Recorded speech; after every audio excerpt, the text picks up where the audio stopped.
Hey everyone, Ross McCorkle here with another episode of the Depot 180. The Pittsburgh Steelers hosted the San Francisco 49ers in their first game of the season, and things did not quite go according to plan, for the Steelers at least.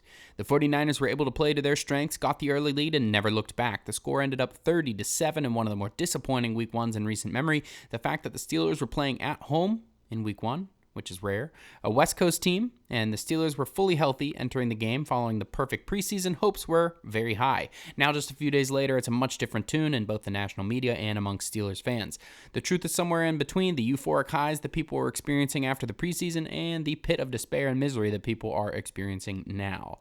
Was it a bad showing in all three phases? Yes. Does that mean the season is over and we should already whip out the mock drafts? Definitely not. Just look around the league and the scores in some of these games. Several favored teams lost. Most of these Super Bowl favorites, quote-unquote, lost.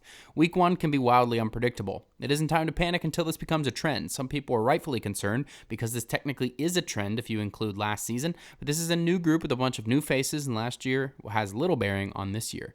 All three phases were not great. There were special teams penalties, bad punting by Presley Harvin III. The defense was on the field too long and were getting picked apart by Brock Purdy and run all over by Christian McCaffrey, and the offense was just as stagnant as it looked at the beginning of last season, a far cry from the preseason success that had people hopeful. A lot of the offensive struggles were Kenny Pickett's fault with uncharacteristic accuracy and poise issues in the pocket. The offensive line did okay, not terrible, not great, but some of the plays were there. It was just a lack of execution. Things will need to turn around quick or the Steelers could find themselves in an 0-2 hole with the divisional loss against the Cleveland Browns on Monday night next week. There were also a small handful of injuries in this game of varying severity.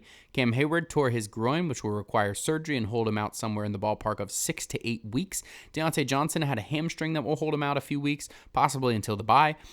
DeMarvin Leal had an elbow that he played through, Chuks Okorafor a concussion, and then a few other minor injuries that surfaced in practice early in the week. It is going to have to be next man up at a lot of these positions. For example, Keeanu Benton on the defensive line, Calvin Austin III and Allen Robinson at wide receiver, and Broderick Jones at tackle. Check out the site for more detailed analysis on the Steelers' Week 1 performance and the outlook for what's to come. Let me know how you enjoyed the video on Twitter at Ross_McCorkle, and as always, visit SteelersDepot.com for your latest and greatest Steelers breaking news and analysis.